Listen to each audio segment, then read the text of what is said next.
Bonsoir à tous et bienvenue sur le plateau d'Un cœur qui écoute, votre émission de spiritualité. Eh bien, ce soir, je suis heureux de vous présenter Vince le Mariachi. Bonsoir Vince. Bonsoir. Alors, on a déjà eu l'occasion de vous avoir à l'antenne, je pense, dans quelques émissions. Enfin, votre visage n'est pas inconnu. J'ai eu cet honneur. Voilà, et puis quand on vous voit, on pense un peu aux guetteurs, on Tout de pense suite. à Grégory Turpin. Enfin, c'est Ouais. toute une famille un peu de musiciens chrétiens. Ouais. Là, vous venez Quelle pour nous fierté. présenter le livre Le nom du Père, récit métissé aux éditions Première Partie. C'est votre histoire, tout simplement. C'est le début de votre histoire, parce que vous êtes encore jeune. Oui, tout a été sourcé, tout est authentique, tout a été vécu. Donc c'est un témoignage, on va dire que la question du Père est un peu centrale, la question du pardon, la question des racines, la question de la foi. On va en parler dans un instant, mais juste avant, comme tout le monde ici, je vous invite non pas à nous lire un extrait de texte, mais à nous interpréter une musique, ce que vous avez fait il y a quelques minutes. On a enregistré, on écoute. Avec plaisir.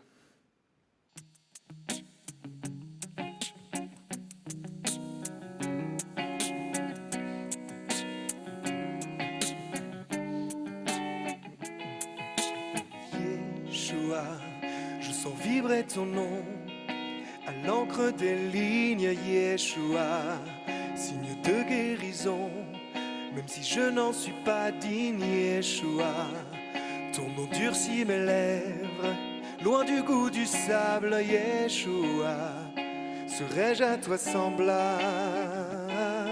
Je sais que c'est toi et mon Christ et mon roi. C'est ton esprit qui le soupire en moi. Oui, tu es mon appui et ma loi.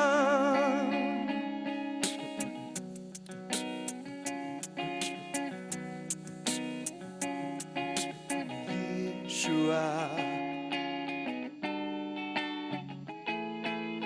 Yeshua, j'ai vu tes cicatrices, j'ai vu le repère. Yeshua, le mât de misère disparu aux abysses. Yeshua, le poids noyé aux douleurs du supplice. Yeshua, aux sueurs du Fils. Je sais que c'est toi et mon Christ et mon roi. C'est ton esprit qui le soupire en moi. Oui, tu es mon appui et ma loi. Je sais que c'est toi et mon Christ et mon roi. Dans les déserts, aux rochers nus, proclamez ce nom. Dans les déserts, aux rochers nus. Dans les déserts, aux rochers nus, proclamez ce nom. Dans les déserts, aux rochers nus.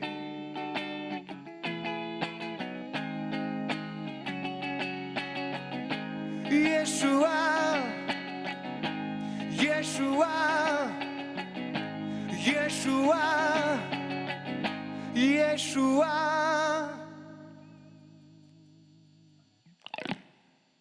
Alors quand on lit ce livre, donc le nom du Père, récit métissé, donc métissé forcément, on s'interroge, ah bon, métissé. C'est vrai que quand on vous voit, on voit des traits qui ressemblent un peu à des traits du Sud, peut-être d'Amérique du Sud. Et en lisant, on voit que vous avez la moitié de votre sang qui est du Mexique, c'est bien cela ? C'est ça, c'est ça. Mon père était mexicain, puis ma mère française de Versailles. Donc voilà, une catho, comme on dit, on est des gros cathos, on est des cathos de Versailles. Voilà, des vrais cathos. Et alors, qu'est-ce qui s'est passé avec votre père ?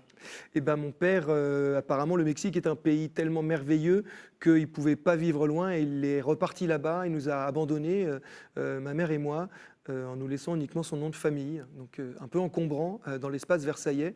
Et ma maman a pris elle a pris ce nom, le nom de son mari qu'il nous avait abandonné, pour s'appeler comme son fils. Voilà, donc on s'est appelé les Rodriguez Patiño, dans une ville aussi classique que Versailles. Comment on se construit quand on n'a pas de papa présent ? Alors surtout dans cette ville, j'aime bien dire il n'y a pas que les baguettes qui sont tradies à Versailles. C'est une ville que j'adore, mais qu'il faut un peu adopter. Et déjà là, ça pose problème. Une famille monoparentale à Versailles, et puis surtout la fatigue. Je vois ma mère extrêmement épuisée de m'élever seule. C'est vrai que je la voyais se débattre avec son travail. Elle recevait une aide alimentaire parce que voilà, on était dans des HLM et que évidemment mon père étant parti loin, il n'y avait aucune possibilité de pension ni rien. Donc elle était vraiment abandonnée. Heureusement, elle avait de la famille, mon grand-père qui était aussi très croyant, très chrétien. Qui a l'air d'être un homme très bon. Exceptionnel. Exceptionnel. Mes grands-parents étaient exceptionnels. Ma famille, toute ma famille, parrain, marraine, et puis des familles qui étaient aussi là pour aider ma mère qui travaillait surtout le soir. Elle était professeure de musique, donc c'était les horaires extrascolaires, comme on dit. Et pour un petit, il faut qu'il soit accueilli dans des familles, et parfois même la nuit. Voilà, j'ai eu cette chance. J'ai bénéficié de l'accueil. Versailles est capable de vous accueillir et de vous soutenir. Vous dites à un moment quand même que vous auriez pu mal tourner? Oui, tout à fait. C'est ce que j'ai réalisé parce que, on vivait dans un HLM dans les bas-fonds duquel se passaient des commerces complètement illicites. Et j'aurais pu, voilà, cellule familiale compliquée, teint de peau un peu plus foncé que la moyenne. J'aurais pu vraiment tomber dans la criminalité, je pense. Et en fait, j'en ai été sauvé par, je pense, toutes ces attaches, toutes ces amitiés qui m'ont retenu et qui ont fait que je me suis jamais rebellé. Au contraire, je me suis peut-être révolté au fond de moi, mais je ne suis jamais allé jusqu'à l'exprimer de façon violente. Au contraire, je sais ce que je dois aux amis, je sais ce que je dois au lieu qui m'a accueilli. Et surtout mon école, Blanche de Castille, au Chesnay, qui était un endroit où je pense j'ai pu m'épanouir à la fois justement dans la foi, puisqu'il y avait une heure de catéchèse qui était prévue, et puis et la messe tous les jours. Et puis des professeurs qui se donnent vraiment pour que... En fait, les professeurs sont des vendeurs. Ils vous vendent vous à vous. Et je sentais que voilà, c'était ça qu'ils étaient en train de faire. Ils étaient en train de me donner la possibilité d'être moi-même. Donc je l'ai prise. Votre mère vous emmenait à la messe assez souvent quand vous étiez plus jeune, non? Ouais, elle prenait le temps de m'emmener le matin à la messe qui dure une demi-heure, qui est la meilleure messe du monde. Voilà, on passe direct à l'essentiel. Les textes, la parole, l'Eucharistie, la paix. C'était ce que je dis dans le livre, c'est mon rendez-vous avec la grâce. C'est le temps et l'éternité qui se réconcilient avec le sacrement de l'Eucharistie et les prêtres. Et alors l'adolescence, quand elle est arrivée, vous avez résisté, vous avez réussi à pas tout envoyer voltiger et envoyer un au-dessus de chez votre père? C'est là où j'ai réalisé le manque, l'absence, ce que ça avait fait en moi. Donc j'ai des images dans le livre pour l'exprimer et je pense que c'est assez parlant. Il manque une pièce au puzzle. On commence toujours quand on fait un puzzle par les bords, et au centre, il manquait une pièce. C'était cette absence. Ou alors le texte, le lipogramme, comme Georges Perec, il manque une lettre. Et alors tout est compliqué quand on doit écrire un texte sans la lettre E, par exemple, comme l'a fait Georges Perec. Et voilà, Lamartine disait un seul être vous manque et tout est dépeuplé. Une seule lettre vous manque et tout devient compliqué. Et effectivement, quand l'absence devient, on réalise que en fait l'absence est évidente et qu'il nous manque. On manque de repères, on s'est peut-être pas justement rebellé contre le père. Il nous a manqué beaucoup d'éducation, vraiment une partie importante de notre identité, de notre origine. Exactement. Ou bien de personnes à qui s'affronter, avec qui dialoguer, avec un ressenti d'homme à homme aussi. Exactement. Pour savoir qui on est. En fait, c'est assez beau parce que Moïse, c'est une des questions qu'il pose à Dieu. Dieu l'envoie en mission. Et Moïse pose la question, mais qui suis-je? Justement la même question que Jésus à Pierre, mais qui suis-je pour aller? Qui suis-je pour aller voir les Égyptiens? Comme si pour aller, il fallait savoir qui on est. Et moi, impossible d'aller. Oui. Je ne sais pas qui je suis. Et l'image du Père, du ciel, elle a été un petit peu abîmée quand même C'est-à-dire que, en fait, déjà, je ne peux pas prononcer le mot Père. Je me rends compte que c'est un mot qui pèse assez lourd. Ma mère m'a jamais parlé du Père Noël en me disant écoute, hein, on n'a pas de sous, donc c'est moi qui t'offre les cadeaux hein, à Noël. Donc merci maman, merci Marie-Brigitte pour tous ces cadeaux, tout ce que tu m'as apporté. Et puis heureusement j'ai le grand-père. On m'a posé cette question un jour. C'est vrai que grand-père pour moi c'est pas du tout la même chose. Et puis c'est un vieux monsieur qui est dans son jardin, qui est un intellectuel et puis qui est capable de cuisiner et de faire plaisir à ses petits enfants. Il y a quelque chose de bon, de beau chez cet homme, et je vois pas en fait là. Par contre, quand il me parle de Dieu le Père, effectivement, j'y crois, j'ai récite le Notre Père, mais je réalise pas que je suis fils. Moi, c'est pas possible. J'ai été abandonné. Donc, il y a quelque chose chez les enfants qui ont été abandonnés ou quittés par leurs parents. Que ce soit le deuil, ou il y a un manque. Et là, en fait, c'était, j'ai été abandonné. Je vaux pas grand-chose. Oui, c'est ça. C'est ça. Ouais. On voit très bien. C'est-à-dire que si j'étais abandonné, c'est que je suis pas intéressant, quoi. Bah oui. Et maman a beau donner tout son amour, elle ne peut pas suppléer à cette absence. Ah oui, c'est ça. Puis moi, je m'en rendais pas compte. Mais et donc la confiance incroyable. en soi. Non, pas terrible. Non. C'est pour ça qu'on devient artiste, hein, finalement. Voilà. Hein. Mais la vie avance, les années passent. Oui. Tout d'un coup, un coup de fil. Ouais. Incroyable. Le coup de fil. Ouais, l'aventure de toute une vie, quoi, la quête absolue. En plus, on m'appelle et le téléphone, à l'époque, je parle des années 90, hein, donc c'était un vieux combiné, le téléphone, avec un cordon, et c'était dans le coin prière. Et c'est un oncle du Mexique qui m'invite là-bas. Il me paye le billet pour aller là-bas. Donc je réfléchis pas, je fonce. Je vais au Mexique, j'arrive au Mexique, et puis c'est là où, en débarquant, je me dis, mais je vais retrouver ma famille, je vais retrouver mon père. Ce grand absent dont j'ai eu un coup de fil au téléphone. À quel âge, 15 ans? Ouais, 14-15 ans, ouais, je pense. 14 ans. Un peu bizarre comme coup de fil? Un peu bizarre, ouais. En pleine nuit, pas très bien réveillé. Et puis c'est papa quand même? Ouais, il me parle avec son accent, un accent mexicain que j'aime beaucoup. Et puis moi, j'étais un peu gêné, je rigole. Et lui, il est parti, un grand rire latin. Et là, tout de suite, je me dis, OK. Donc là, je comprends déjà que... ma maman versaillaise, chut, discrétion, voilà, on est bien à éduqué, Versailles, hein. on est bien éduqué. Et cette exubérance, je vois déjà, voilà, ok, je sais d'où ça vient. Et en arrivant au Mexique, alors là, c'est confirmé, tous mes cousins qui arrivent, exubéranga, mais viva Mexico. Et là, je comprends, je fais, ah d'accord. Ça vient de Comme là. si je retrouvais mon frère jumeau. Je ne suis pas si différent que ça, en fait. Cette exubérance, ça vient en fait de ce côté mexicain, voilà. Alors, même si ma famille française, mon grand-père, était un grand artiste, hein, créateur, fondateur d'Harmonia Mundi, avec son épouse, ils ont créé l'EPV, l'ensemble polyphonique de Versailles, donc des grands artistes, mais plus dans la musique et classique. Oui. Alors là, au-delà de Duruflé, mon grand-père, c'est pas possible, quoi. D'accord. Et tout de suite, moi, je me suis mis à la batterie, donc j'étais l'instrument le plus bruyant de l'orchestre. Oui. Et là, je comprends. Les Mexicains sont bruyants, oui. Les Mexicains sont festifs. Viva Cristo Rey! Ça, c'est fantastique aussi de voir leur foi qui voilà. Puis pareil pour la Vierge Guadalupe, la Guadalupana. Tout de suite, c'est les grands chapeaux, c'est la Guadalupana, la Guadalupe. Tout de suite, on est transporté par cette vitalité, quoi. On est même réveillé. Moi, j'étais réveillé. Je me suis dit, mais c'est ça, finalement, en fait. Quand vous êtes allé là-bas, vous êtes trouvé plutôt calme et discret comme garçon. Je me suis dit, en fait, finalement... C'était pas ce qu'on disait à l'école. Exactement. J'ai appris à me dire, finalement, il y a... Et puis du coup, j'ai voulu ramener cette folie en France. C'est comme ça que je suis devenu justement Vince le mariachi. Le mariachi, c'est le musicien mexicain que j'ai découvert là-bas. Ça a été un choc incroyable. La musique mexicaine, ternaire, enjouée. Et tout d'un coup, je me suis dit, mais il faut que je fasse découvrir cette musique-là en France. Et puis c'est moi, en fait. Exactement. J'ai ça dedans. Exactement. Tout alors, les retrouvailles avec le papa, ça se passe comme prévu ?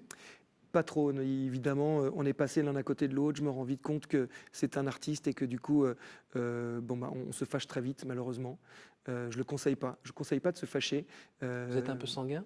Non, même pas, mais c'est une question, je vais rentrer dans les détails. Mon père, je pose une question parce que tout le monde parle et je dis, mais de quoi parle-t-il ? Et mon père a cette merveilleuse idée de me dire, non mais tu ne peux pas comprendre, c'est la famille. Il me le dit en français, donc personne ne comprend. Et moi je dis, mais je suis à nouveau exclu de la famille, je suis à nouveau abandonné. Oui. Je dis, mais je crois que tu n'as pas compris.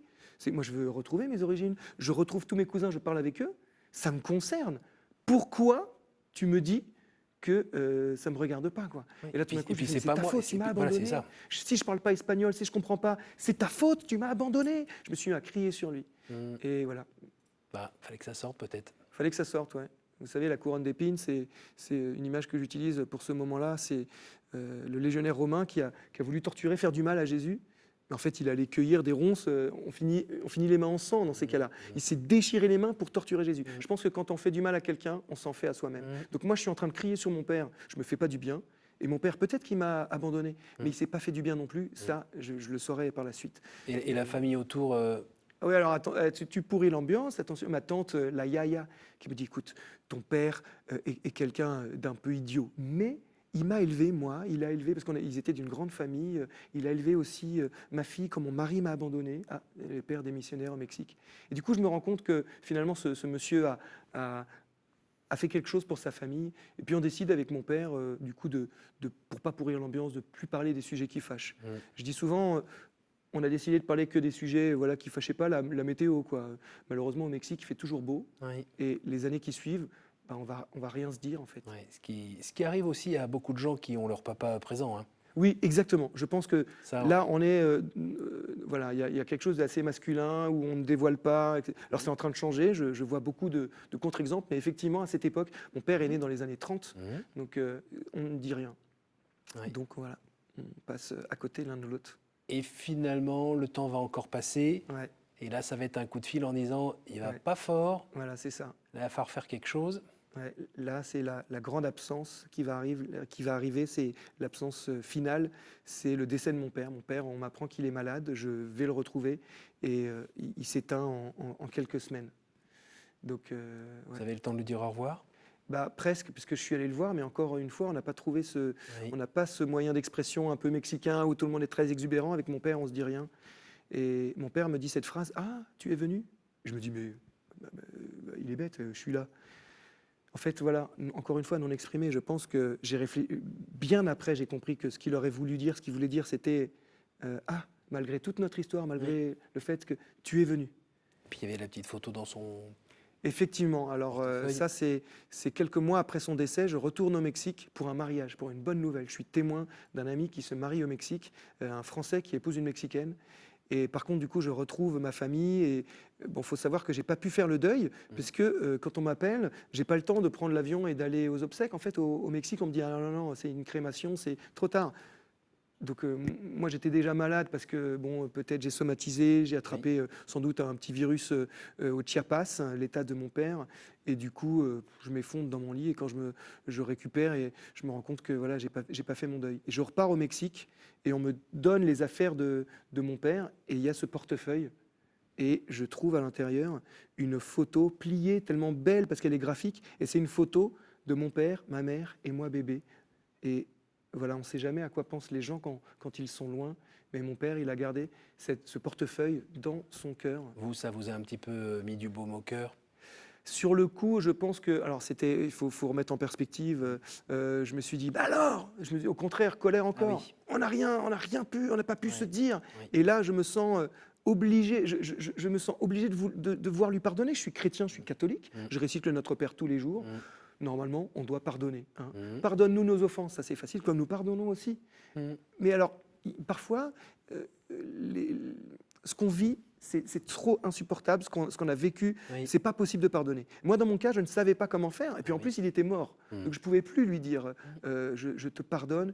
Et du coup, là, ça devient l'inverse, je n'arrive pas à me pardonner, moi, de ne pas avoir réussi. J'ai eu cette chance de le retrouver. C'est parce que les personnes qui ont été abandonnées n'ont pas toujours cette chance. On le voit bien, les nés sous X, il y a une volonté incroyable de retrouver ses origines, de retrouver ses parents. Moi, j'ai eu la chance de le retrouver. Parfois, ça marche, parfois pas. Voilà. Mais exactement. Et ça se passe parfois très bien, et d'autres fois, bizarrement. Ben voilà. Et moi, je l'ai laissé passer, quoi. Donc, je m'en veux. Encore aujourd'hui?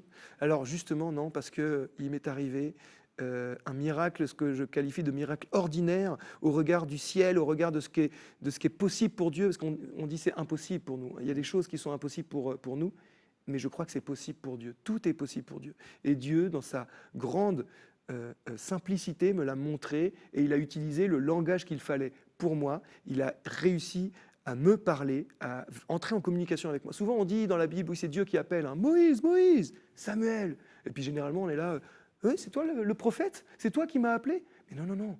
En fait, c'est Dieu qui appelle. Et là, il m'a appelé d'une manière très simple. Je suis entré dans une église parce qu'un copain, il faisait la louange. jour de Pentecôte, et il se met à chanter un chant qui parle de l'orphelin. J'étais orphelin, seul abandonné, et moi ça me parle, je suis orphelin. J'ai été abandonné par mon père. Et là, je me mets à chanter, je me mets à prier, et les paroles du refrain sont très fortes. Ça parle de l'Esprit Saint qui nous guérit, qui nous restaure, et c'est le plus grand trésor de pouvoir compter sur l'amour de notre Père, Dieu Père. Et tout d'un coup, je me mets à chanter Dieu Père. C'est un miracle. Ce mot, tout d'un coup, je le chante, je le crie, je me maintiens sur les bancs et je laisse envoler ma voix vers les voûtes de l'église en disant « Mais oui, je suis ton fils ». Tout d'un coup, je me sens baptisé, le même baptême que Jésus. Ce baptême qu'il veut pour chacun et chacune de nous. Il veut pas être fils de Dieu tout seul dans son coin. Il veut que chacun et chacune, nous soyons fils et filles de Dieu. Tout d'un coup, je me sens baptisé par cet esprit d'adoption. Je me sens fils. Et là, je m'assois et je me dis « Bon, c'est formidable, hein, quel miracle, incroyable ». Et Dieu n'en a pas fini avec moi. Il m'a eu par la musique parce qu'il sait que c'est mon langage. Et puis tout d'un coup, voilà, il y a quelqu'un qui dit on va vous proposer une démarche, la prière des frères. Et moi, je suis un chrétien charismatique depuis quelque temps, même en venant de Versailles. Je sais très bien ce que c'est la prière des frères. C'est quelqu'un qui va vous dire des banalités, des prières sur vous en vous disant voilà que. En fait, c'est beau parce que la bénédiction, si on prend vraiment avec son sens de béné, le bien, c'est nous réassurer de tout le bien que veut Dieu pour nous. Eh bien, ce monsieur va le faire, mais pas en français. C'est un Français, un monsieur, un blanc, et je me suis mis, il y avait plusieurs files, je me suis mis dans une file, j'arrive devant un monsieur qui se met à prier sur moi avec ses prières de bénédiction. Il me dit « Comment tu t'appelles ?» Je lui dis « Vincent ». Il me dit « Vicente, voy a orar para Vicente porque tú, Señor Dios, lo conoces ». Il se met à parler le jour de la Pentecôte en espagnol. Et pas l'espagnol de la Casa de Papel, l'espagnol, la variété topolectale du Mexique, la langue de mon père. Et là, je suis bluffé, quoi. Je me dis, c'est la Pentecôte, ça y est, je vais passer enfin sur KTO. Aletheia, ouvrez-moi les portes. C'est mon miracle. Témoignage. Un vrai témoignage. Un miracle, bam. Vince le mariachi rentre dans une église, tout le monde se met à parler en mexicain.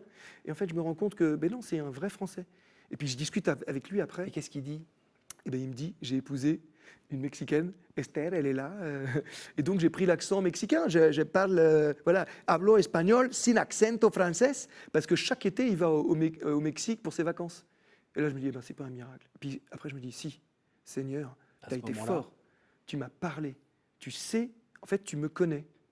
C'est vrai, quand Jésus pose son regard et qu'il nous aime, et voilà, je t'ai vu, Nathanaël, je t'ai vu. Tout d'un coup, je me suis senti compris. Et du coup, je me suis dit, bah ouais, là, il faut que j'agisse. Puisque ce Jésus, ce Dieu si juste, vient et me parle et me pose cette question avec beaucoup de délicatesse, qu'y a-t-il que je puisse faire pour toi ? C'est là où j'ai senti le déclic, j'ai dit, bah, voilà ce que tu peux faire pour moi. C'est pas possible, il est mort, mais je voudrais pardonner à mon Père. Et grâce à ce moment-là, grâce au sacrement de réconciliation, qui est un outil extraordinaire proposé par notre Église, un sacrement qui vient délivrer, qui vient délier, qui vient nous réconcilier. Les mains du prêtre sont les mains de Jésus qui nous accorde. J'aime beaucoup la formule du prêtre, et moi, au nom du Père, du Fils et du Saint-Esprit, au nom du Père, de mon Père, au nom du Fils Jésus, et au nom du Saint-Esprit, qui est venu sur Pierre et qui a proclamé « Tu es Christ », on est réconcilié, on est tout d'un coup sauvé. Un beau cadeau. Et donc j'ai réussi à pardonner à mon père, j'ai réussi aussi à guérir cette blessure qui me rongeait de l'intérieur. Qui suis-je ? Je suis fils de Dieu. Je m'empêchais de me marier, en fait, je me rends compte que je m'empêchais de me marier en me disant mais je serais un très mauvais papa, moi. J'ai pas eu de papa. C'est pas pour moi le mariage catholique avec cette volonté de porter du fruit. Je préfère pas, quoi. Je me marie pas. Mauvais calcul. Le Seigneur a pour nous, a pour chacun de nous, des projets de bonheur. C'est ça la bénédiction de la fin de la messe, ce mot. Et tout d'un coup, je le réalise et je dis, mais c'est vrai, en fait. Le Seigneur, il m'a fait rencontrer une fille extraordinaire. Et puis, même des enfants. Et ben voilà, c'est ça. C'est plutôt beau. C'est le happy end, voilà. Le Seigneur m'a fait rencontrer Charlène, et Charlène me donne des enfants. Incroyable. Merci Vincent. Merci. C'est le moment des questions courtes, réponses courtes. Dites-moi un chiffre entre 1 et 10, s'il vous plaît. 3. Au jour du jugement, qu'aimeriez-vous que Dieu vous dise ?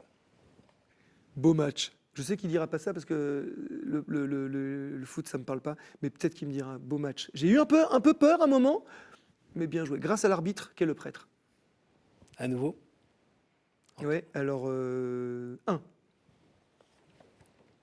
Quel est le personnage ou le saint que vous aimeriez retrouver au ciel ? Tous, sans exception, c'est la grande fête de la Toussaint et je veux chanter avec chacun d'eux. Un dernier. Je vous écoute. 7. Quel conseil donneriez-vous à quelqu'un qui aimerait rencontrer Dieu? Dieu t'appelle. Dieu t'appelle. Il faut que je regarde dans les caméras là. Dieu t'appelle. Écoute. Il est là, il t'appelle. En fait, il t'appelle depuis longtemps et maintenant c'est à toi de faire oui, oui, oui, c'est moi Samuel. Voilà. Merci beaucoup Vince. Merci. Je rappelle le titre de votre livre, Le nom du Père, récit métissé aux éditions première partie par Vince Le Mariachi. Merci beaucoup. Et puis, merci à vous. Eh bien, bonne poursuite dans la joie, dans la musique, amen, dans la paix. Merci à vous tous pour votre fidélité. N'hésitez pas à retrouver cette émission sur notre site www.ktotv.com. À la semaine prochaine.